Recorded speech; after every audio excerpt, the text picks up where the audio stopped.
Are you f***ing serious? What the? None of that? Dude.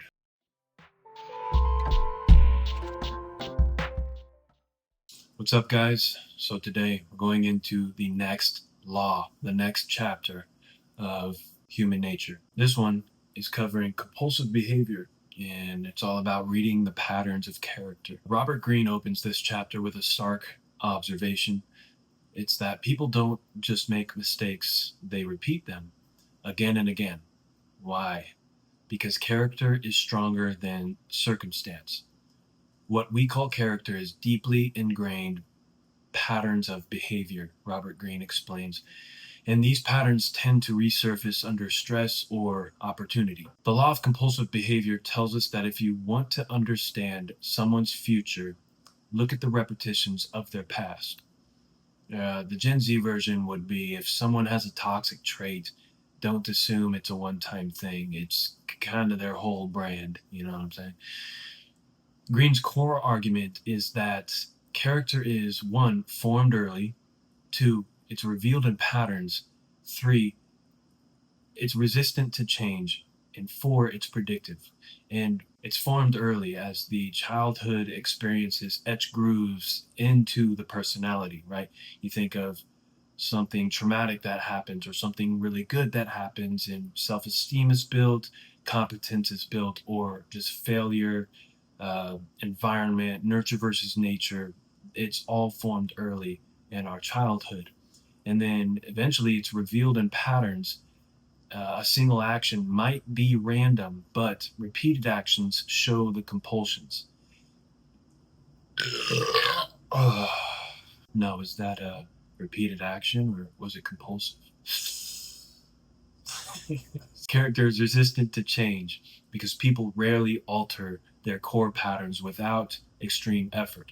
And this extreme effort can look like intentional spiritual journeys.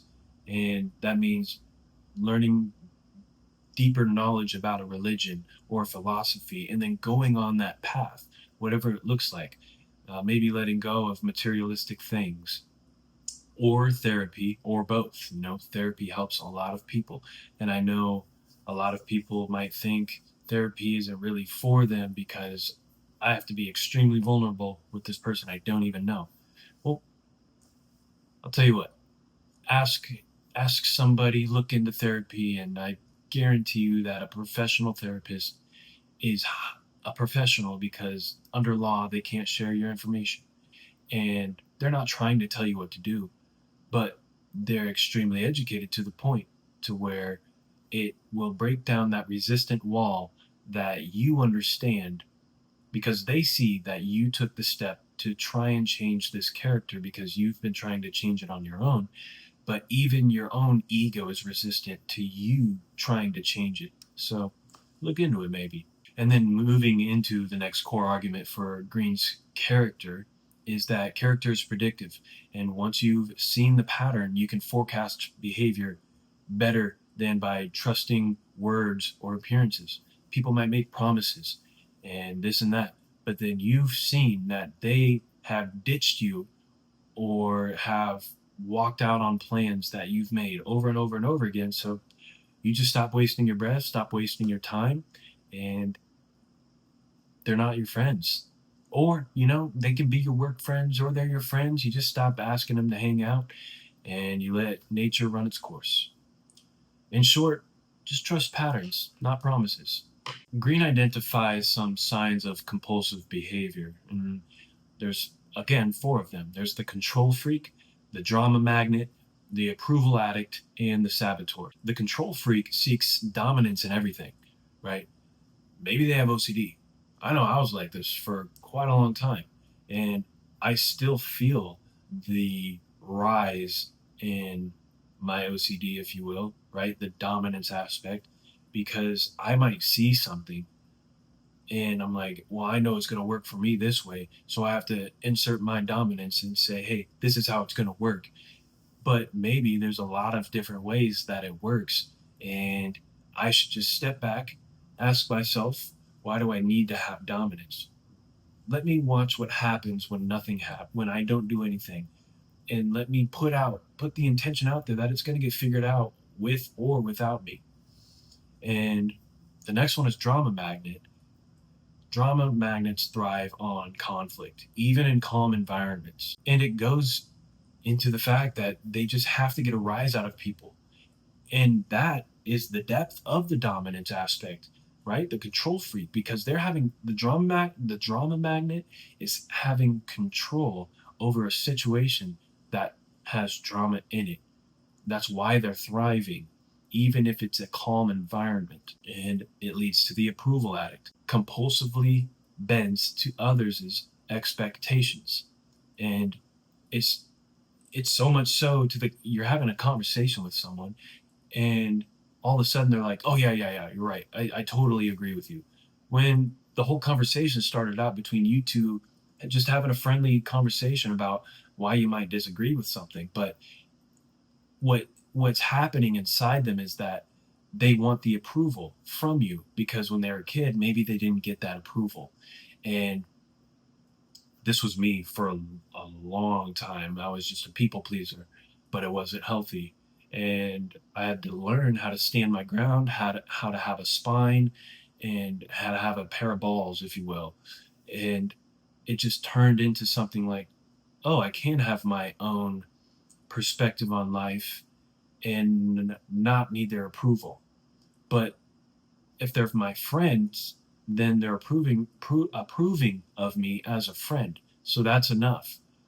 And it leads us into the saboteur. They undercut themselves repeatedly at moments of success. This too. This sucks. I had moments of really good success in my life, and I undercut myself because I felt like the world was falling down around me, but it was just something small that I needed to deal with or just push through. And sometimes that's all it is. Sometimes it's you could think of it as an entity trying to prevent you, right? The entity of fear, the entity of resistance, because usually resistance is heaviest at moments of success or potential success. And now I just see it as I need to tackle this right here. I need to stop being uncertain about it and I just need to push through. Because if I undercut myself, then I'm not going to have that moment of success and people aren't going to trust me in whatever realm of life and they're going to see my character. And again, these are not just random quirks. They're loops like a bad Spotify playlist. They just keep repeating. Some modern examples of character loops: politics, workplace, personal relationships, pop culture. In politics, leaders who fall repeatedly into corruption scandals aren't unlucky. They are acting out of character compulsions, greed, entitlement, or recklessness, right? It's just simple as that. They're not unlucky. That's once they get that power, their true character starts to come out because they feel on top of the world. And that's that narcissistic trait. That's that law of narcissism. Makes them act irrational. And in the workplace, the coworker who always misses deadlines, despite new tools, reminders, or managers, isn't disorganized by accident. It's a character pattern. If you keep losing jobs, if you, I can talk to myself, if I was losing jobs, if I was doing this or that, it was my character, right? It was because and I wasn't really losing jobs. I was choosing to walk out. But for a while, I was walking out of jobs and I had to get down to the nitty gritty details. I had to put in that, what was it? It was the extreme effort. I had to put in the extreme effort of getting myself out of those patterns. And that was a reason I joined the military. Again, that I'm not trying to tell people to join the military. I'm just sharing that I understood that I needed something to ground me that would give me that I would be aware that would give me extreme detrimental consequences that if I quit, then it would be very hard to get back from that. And I am proud of who I am right now. Simple as that. Proud of my spiritual relationship with Christ, happy in my family, my marriage, etc. And no, it's not just a mask of me saying that so I look like I'm virtue signaling or something. It's not that. Uh, but I was understanding that it was bleeding into my personal relationships. And this right here, the friend who keeps dating toxic partners isn't cursed by fate. Their compulsion is to repeat the same attraction rejection cycle. And that just comes down again to inner work, spiritual work. Who do you want to be as a person? And then pop culture. We put these people, celebrities, on pedestals, and celebrities who self destruct publicly, multiple rehab stints, repeated PR disasters, are often following compulsions, not coincidences. It's just a part of their character, and they got to work through it. They got to get it out of their system, or if it just keeps happening, then obviously that's who they're choosing to be. And if someone tells you that, I promise this time is different, you're basically in the season finale of a show you've already binge watched twice. And that leads us into how to read character with clarity. And Greene gives these practical methods to assess patterns. And looking at history, don't just listen to what people say, examine what they've consistently done. And once you start picking up on this, you'll really start to hone in on not only other people, but yourself. You'll be like, dang, have I been doing this? And then you'll start noticing that there's this loop that's going on in your life. And you're like, boom, there's the mark. And it's just going around and around and around. And I remember becoming aware of this in high school, but I couldn't put my finger on it. I just knew it was happening. And it happened in my life. And then I was just kind of going by my own compass, like, okay, I've been in this loop over and over again. And now I need to change this so it doesn't happen. And then it would fix partially. And again, life isn't just fixed, and it's a constant growth process. And I look forward to continuing to grow. Observing character under stress. Stress strips away mask, and true character surfaces in crises. Uh, for me, personally, especially being in the infantry, when stuff gets nitty gritty, when stuff gets chaotic, I thrive. I love it. I I love using the tools and the knowledge and the wisdom that I've gained through this job, not only through the job, but through life, and being able to hone in on just the warrior archetype. But you can look at things as well and other stressful situations. Maybe it's relationships, and maybe your relationship is rocky and now you just want to leave because you don't want to deal with the emotional turmoil. But maybe if you just step back, go be on your own, and then ask for the answers, and you come back and it's like, okay, well, I'm figuring it out. We are figuring it out. And we both have good intentions, whoever this other person may be. Let's get to the bottom of it. Are we friends? Are we more than friends? Are we married? Are we brothers? Are we sisters? Whatever. And you can do this by spotting emotional repetition. Do they cycle through the same conflicts, excuses, or failures? That's character. That's who they are over and over and over again. They're saying something and they say, I'm not going to do this anymore. And then they do it again. And then the excuses come. And then it just boom, boom, boom. They can't get out of it.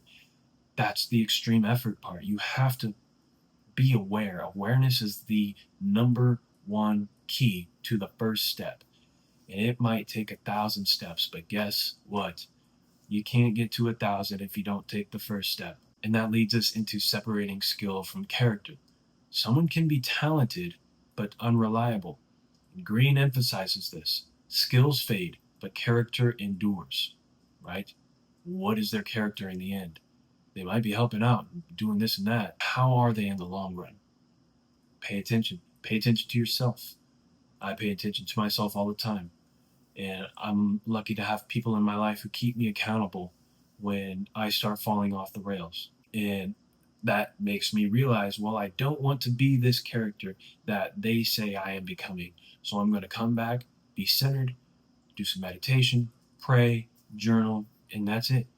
It's that simple. And I know it's easier said than done because there's so much noise going on in the mind and so much is going on in the world. But I promise the kingdom of heaven is within, right? whatever you believe. Just when I say heaven, the kingdom of peace is within. You have a kingdom of peace within your body. Your body is a temple, your body is a tool. And when you have peace within it, you can find these repetitions, these wounds or scars that are within you, causing you to be the character you're being. And I love the quote by Jim Carrey that being depressed is a is your body, your soul telling you that you need deep rest from the character that you're being. And it's like, well, that's a cool play on words, but it's like words are spells. So yes, you need deep rest. Become a different character. You're still going to be you, but it's a journey, right? It's all about the journey. It's not about how you start the race, it's about how you finish it. And that leads us into navigating compulsions in uncertain times. In uncertainty, compulsions intensify and people revert to their deepest grooves or their deepest scars. Control freaks tighten their grip, causing friction. Instead of taking a breath, they just try to control more and they lose their shit. And it just causes more friction with the situation that they're in. Approval addicts, they become paralyzed by shifting expectations. I was there. I was like, oh, let me go here. Oh, let me go here. Oh, I'm left wing. Oh, I'm right wing. No, I'm here. I'm sovereign. I am a human being on this earth. And I am free to have my own thoughts, to have my own perspective on reality. And while these other people might be having really good points, even what I'm saying right now, I'm going to take it with a grain of salt. And with a grain of salt, what I mean by that, that saying as a metaphor, I'm going to see my life, right, as this plate of food. And I'm going to take a grain of salt, I'm going to put it on my food, I'm going to eat it, I'm going to taste it. And then I'll lean back and I'll think, huh, well, it tasted all right, or oh, that tasted really good, or no, that doesn't need salt. And then I'm going to let it be and I'll move forward without overthinking it because really everything can turn into a turtles all the way down situation, becoming paralyzed by just overthinking everything. And drama magnets, right? They thrive on chaos, spreading it wider. There's drama magnets in all realms of life. And sometimes you just need to realize that they're sucking your energy. And I mean, vampire, like uh, uh, energy vampire. They want drama because it feeds them. It feeds them in a way that they weren't fed when they were younger. And so it's bleeding into other people's lives. They're feeding off the chaos. Therefore, you step back from them. And if they truly need you, then do what you will. But maybe offer some help or try and I see you see how it's hard to even talk about that because sometimes they actually need someone or sometimes it's just that's who they are as their character. And when that's their character and they spread it wider, they're just spreading, you cause drama. And then that person you cause drama with goes talks to 5, 10 other people about that person, even speaking their name, but they're not even there. They're getting that energy, but it's draining the people who don't even know this person. And it's just, oh yeah, like I'm getting the energy. I'm a vampire. I'm an energy vampire. And that's all it is. They thrive off of it. It's weird, I know. It's kind of woo woo, but that is what happens when you go around spreading drama that one person caused, when really it's not doing you or anybody else any good to be talking about this drama magnet who just wants you to be focused on them when it's unnecessary. And the rational strategy is not to expect change, but to predict based on patterns. This doesn't mean fatalism. It means managing relationships with realistic expectations so that you're not let down. You might have friends and they might come around every now and then, but if they have canceled plans on you over and over and over and over and over again, or they said that they were sick one week and then you see them out in public with someone else, but they said they were going to come see you, but they were sick, yet you just saw them in public, that's a character. That's their character. It's not just this compulsive thing. It's a character trait, and you can hold them at a distance, but you can still be friendly with them, test it out, see how it is. Just pay attention in the long run if that's something you want in the long run, because that will bring the strength of your character. Greene also highlights that not all compulsions are destructive. Some patterns reveal resilience, integrity, or creativity. Strong character means consistent actions under pressure. He notes those with strong character maintain steadiness across contexts. In uncertain times, strong character becomes invaluable. Look for these. Look for consistency, accountability, and adaptability. With consistency, they show up the same in private and public. They're not rude to you or anything when they're in front of people. But if they're sweet to you in private but rude to you in public, take note. Accountability. They own mistakes rather than rationalize them, right? They own the mistake and they say sorry and then move forward. Adaptability. Patterns that lead toward growth, not stagnation, right? That extreme effort we're taking to become better people, to gaining more knowledge, to understand ourselves so that we can understand others, so that we can have a peace of mind, and so that we can maybe de escalate a situation that is getting out of hand. And this brings us to the conclusion: trust the loop. The law of compulsive behavior is blunt but liberating. People rarely change core patterns, so you should judge them by repetition, not reputation. In Greene's words, do not be dazzled by appearances. See the compulsions that dominate a person's life. Navigating with confidence means reading character like a roadmap. Trust what has repeated. Anticipate what will repeat again, and align yourself with those whose compulsions bend toward strength, not self destruction. Or, as a Gen Z-ified closer, don't waste time downloading the update if the app's been glitching since day one. Thanks for watching. Leave a like, comment, subscribe. It helps out a lot, and I appreciate it. I appreciate you watching and taking the time to digest all of this. Again, let me know what you thought in the comments, and we'll catch you on the flip side.